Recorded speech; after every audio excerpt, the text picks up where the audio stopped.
Bonjour à tous et bienvenue sur les antennes de Malaika Télévision. Dans votre émission de chaque jour, on s'arrête, qui a un grand plaisir de recevoir Madame Nathalie. Elle est entrepreneure, elle est conférencière. Elle trouve le plaisir d'édifier, d'exhorter et de parler aux jeunes. Madame Nathalie, bonjour et bienvenue. Bonjour, merci Chanel. Je pense que vous allez bien. Je vais très bien, merci. J'espère que Madame Nathalie, nous voulons savoir qui vous êtes. Je suis Nathalie Chituka Kianza, ambassadrice de l'Éternel, mariée depuis 13 ans, mère de 4 merveilleux enfants, chef d'entreprise depuis 4 ans. Je suis également fondatrice de The Queen, concept visant à remettre la femme au cœur de son épanouissement. Alors, en quoi consiste votre travail de motivatrice? La motivation, c'est une vision pour moi. C'est l'amour au fait de mon Dieu, ma passion de le connaître tous les jours un peu plus, ce besoin que j'avais de le connaître tous les jours un peu plus, qui m'a poussé justement à reconnaître un talent, celui de la motivation. J'étais motivatrice parce que j'ai juste réalisé combien les autres autour de nous pouvaient être négatifs.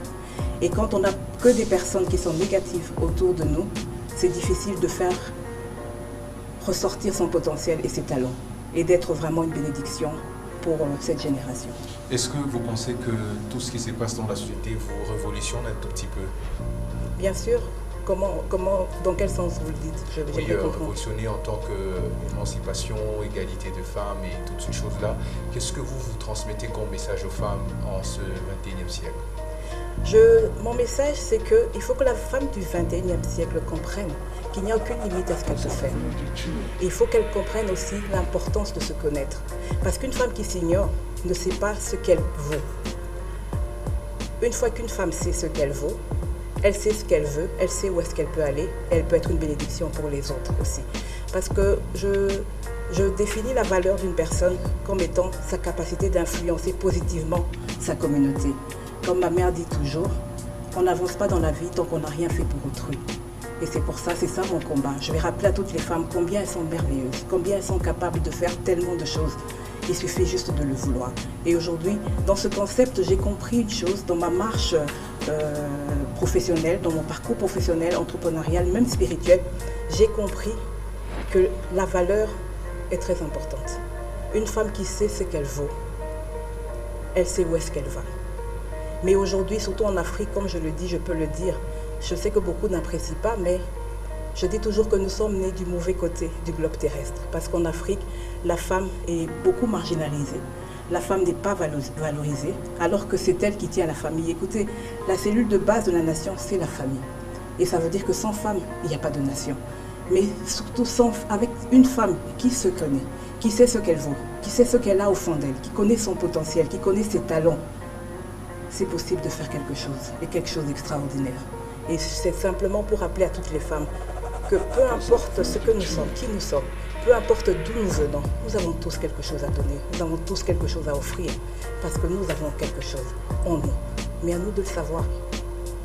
Vous êtes fière de ce que vous faites? Oui, je suis fière de ce que je fais, parce que comme je l'ai dit, c'est une vision et c'est comme une mission pour moi. Je me dis que si Dieu m'a donné ce talent, c'est pour faire quelque chose. Si Dieu m'a donné ce talent, quand Dieu vous donne quelque chose, c'est pour que vous soyez une étoile, pour pouvoir briller, justement. Et non seulement, je ne veux pas briller toute seule, parce que je rappelle toujours à toutes les femmes que nous sommes toutes nées pour briller, mais chacune à sa manière. Le potentiel d'une autre ne doit pas être une menace pour nous. C'est ce qu'on ne comprend pas aujourd'hui. Aujourd'hui, entre femmes, parfois, on a tendance à vouloir se jalouser. Mais moi, je dis toujours qu'une femme qui jalouse l'autre, c'est juste de l'ignorance, parce qu'elle ne sait pas ce qu'elle vaut. Elle ne sait pas ce qu'elle a en elle. Si elle s'arrêtait un instant, qu'elle ne se focalisait pas sur les autres et qu'elle rentre en elle-même pour savoir qui elle est, elle n'aurait pas le temps de jalouser. Elle aurait juste compris que le potentiel d'une autre n'est pas une menace pour elle, parce qu'ensemble, seul on va plus vite, mais ensemble on va plus loin. Donc, je le dis et je le répète, même dans toutes mes conférences, je le dis toujours, nous sommes toutes nées pour briller, mais chacune à sa manière. Alors aujourd'hui, motivatrice, entrepreneur, est-ce que de rêves que vous avez portés depuis votre enfance? Oui, je peux le dire, parce que depuis l'enfance, il y a mes collègues, mes amis, ma famille qui disent que j'ai toujours été bavarde, j'ai toujours aimé donner mon opinion. Et pour moi, je pense que c'est un rêve. Parce que quand on est dans le chemin de sa destinée, quand on sait qui on est, et on est dans le chemin de sa destinée, quand je parle de destinée, je parle de Dieu, qui est celui qui prépare notre destinée, qui sait où est-ce qu'on va. Et quand on rentre dans le plan de Dieu, Mais c'est juste magnifique. On vit un rêve éveillé. Et au quotidien, c'est ce qui est bien, ce qui est super dans tout ça. Alors, loin de toutes les définitions du dictionnaire, qu'est-ce que vous comprenez par le mot réussite? Pour moi, la réussite, c'est d'être content de ce qu'on fait, de ce qu'on vit au quotidien. C'est ça la réussite.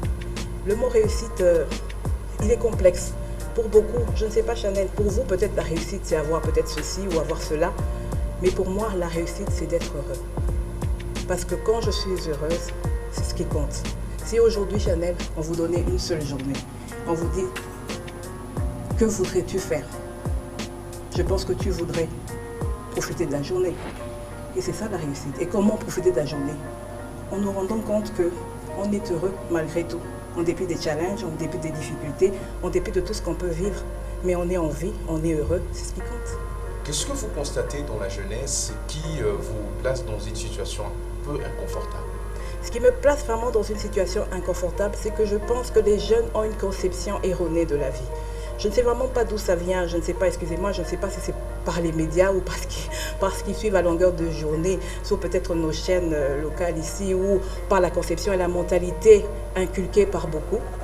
Aujourd'hui, les jeunes n'ont plus la notion de la valeur de l'être, de la valeur de la personne. Aujourd'hui, les jeunes se disent, il y a un terme qui se dit, quand tu n'as rien, tu n'es rien. Mais ce n'est pas vrai. Mais où sont passées les valeurs intrinsèques, tout ce que nous avons au fond de nous? C'est ce qui font de nous ce que nous sommes. Ce ne sont pas nos biens, ce n'est pas le matériel, ce n'est pas les véhicules que nous conduisons, les maisons qui font de nous ce que nous sommes. Non, ça c'est vraiment une conception erronée de la vie. Non, nous possédons ces histoires. Le matériel, nous le possédons, mais il ne peut pas nous posséder, nous.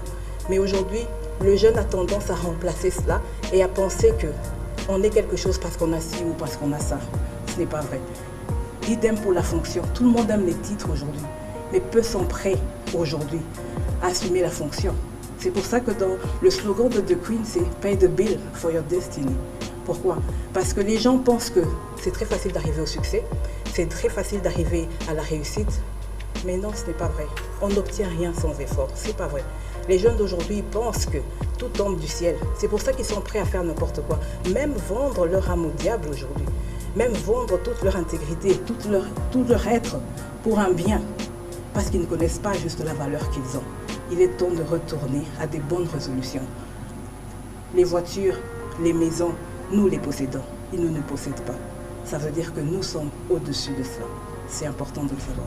Alors, vous êtes une servante des dieux et nous savons que vous êtes une fervente chrétienne. Dites-nous dans toute la Bible, c'est vrai que vous la parcourez à longueur de journée, mais quel est le verset biblique qui vous fait du bien? Un seul verset. Je dirais, je puis tout par Christ qui me fortifie. C'est dans Philippiens. J'aime beaucoup ce verset parce que ça me rappelle combien nous pouvons tout. Aujourd'hui, j'ai défini qu'est-ce que je voulais dire? Non, pas la réussite. J'ai défini la volonté comme étant la plus grande des compétences. Parce que quand on veut quelque chose, on se donne les moyens de pouvoir y arriver. Quand on a un objectif en tête, une vision, on se donne les moyens pour atteindre nos objectifs.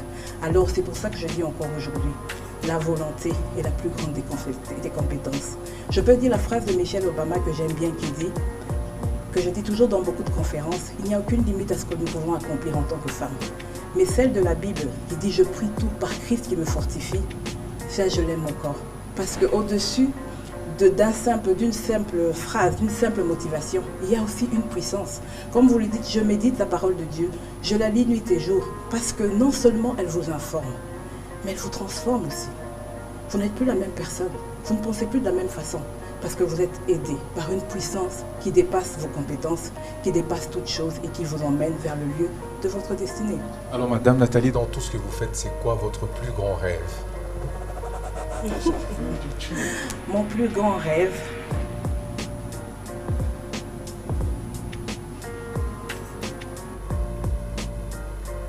le plus grand rêve que je peux avoir aujourd'hui, là, maintenant, Chanel, je vous dirais que c'est rester dans le chemin que Dieu a prévu pour moi.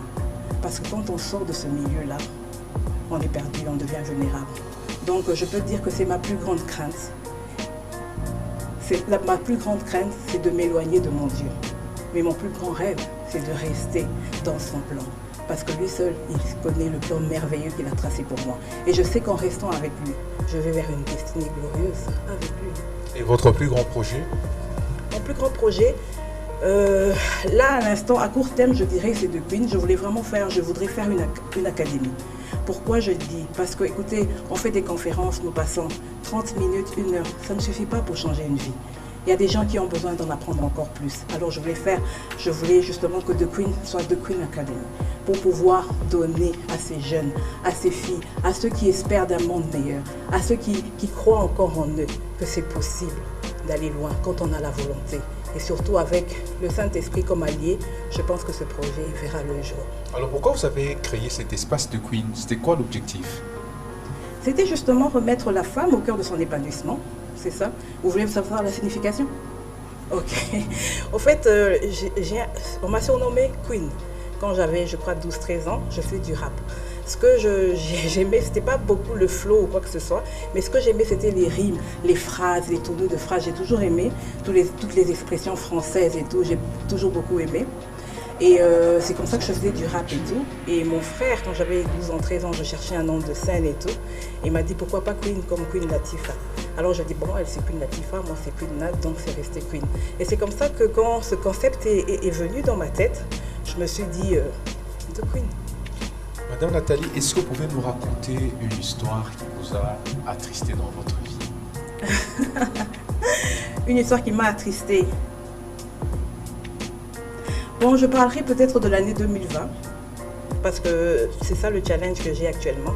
L'année 2020 a été une année super difficile. Ça a été une année des gros challenges. C'est une année où, pour la première fois, j'ai perdu un être cher. Et c'est une année, pour la première fois, j'ai eu peur de perdre quelqu'un, parce que j'ai dû garder ma mère à l'hôpital pendant quelques mois. J'ai vu ma fille qui a été très malade également. J'ai eu Red Carpet qui a eu beaucoup de difficultés. Dû justement à la pandémie. Ça a été une année, j'ai perdu justement une dame que j'affectionnais beaucoup, qui était mon mentor justement, qui m'a appris un peu tout concernant les lubrifiants, concernant le management. J'ai perdu cette dame. J'ai aussi perdu ma gynécologue qui m'a suivie parce que j'ai eu vraiment le challenge de la maternité. Celle qui m'a suivie pour toutes mes grossesses, je l'ai perdue l'année passée.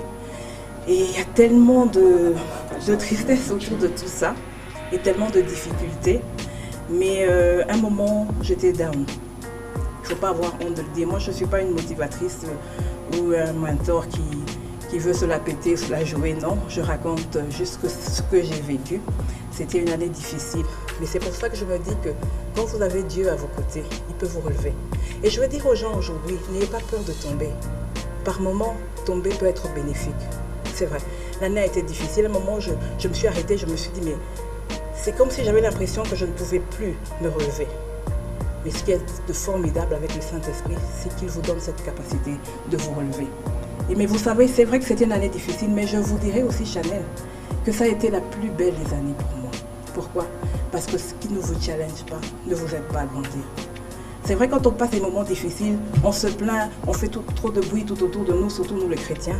On parle, on se plaint, on dit, mais Dieu, mais qu'est-ce qui se passe? C'était pas comme ça le contrat. Mais qu'est-ce qui nous arrive, au fait, parce qu'on est perdu, on est perturbé. C'est tout à fait normal. Mais simplement, en le faisant, on risque de rater la leçon. Vous êtes intéressé par la politique parce que vous avez un profil. Oui, je pourrais dire que je suis intéressée par la politique, maintenant encore plus que jamais. Vous savez, dans tout ce parcours justement en entrepreneuriat, voyant tous les challenges que j'ai pu avoir, je me suis dit que par moment, il faut être assise à la table où se prennent toutes les décisions. Et moi, je me dis aujourd'hui, à la femme qui se dit leader aujourd'hui, il est impératif de donner le meilleur de soi-même pour être la meilleure version de soi-même et pour pouvoir surtout monter, gravir les échelons et arriver à la table où se prennent des décisions. C'est important. Parce que quand nous sommes à la table où se prennent les décisions, nous pouvons influencer, nous pouvons impacter. Voilà. Alors, on vous donne l'opportunité de demander une seule chose au président de la République. Qu'est-ce que vous demanderez? Une seule chose au président de la République? Oui. Pourquoi au président? Pas mon Dieu. Je plaisante. Une seule chose au président, demander une seule chose, quoi, un poste de responsabilité ou qu'une seule chose soit faite. Un souhait que vous avez pour les femmes, pour le pays, pour la communauté? Une seule chose, je demanderai au président, très honnêtement, de pouvoir veiller à placer les personnes qu'il faut à la place qu'il faut. Surtout les femmes. Moi, je me dis que c'est vrai, aujourd'hui, je prends le thème de l'année, leadership féminin pour un futur égalitaire. Oui, c'est bien. Mais à quel prix? Oui, c'est bien. On veut des salaires, que les salaires soient égaux. On veut aujourd'hui être à des postes, à des hautes fonctions, accéder à des hautes fonctions. C'est vrai. Mais est-ce qu'on est prêt à payer le prix? Sommes-nous prêts à payer le prix? Donc moi je pense que le problème qui peut se poser dans nos institutions congolaises, c'est qu'on ne met pas les personnes qu'il faut à la place qu'il faut. Moi-même j'en ai été victime. J'ai postulé, je ne dirai pas pourquoi, mais après on m'a répondu qu'on va mettre peut-être une digne fille de la province. Alors que nous sommes toutes dignes filles de la RDC. Nous portons tous haut le drapeau de la RDC, nous le représentons partout. Pourquoi une digne fille? Ce genre de propos, digne fille de ceci, ou peut-être encore on parle de la tribu aujourd'hui, mais la tribu n'est pas une compétence. Alors, Madame Nathalie, nous sommes arrivés à la fin de notre émission. Vous posez une seule question à laquelle vous allez répondre et on va terminer l'émission. Je me pose à moi-même une question à laquelle je peux répondre. Alors je dirais, Nathalie Chituka Kianza, crois-tu que l'entrepreneuriat changera le visage de la RDC ou de l'Afrique? Oui, je le pense sincèrement. Crois-tu qu'il y a encore du potentiel en RDC? Oui, je le pense sincèrement. Madame Nathalie, nous vous remercions. Merci à vous, Chanel.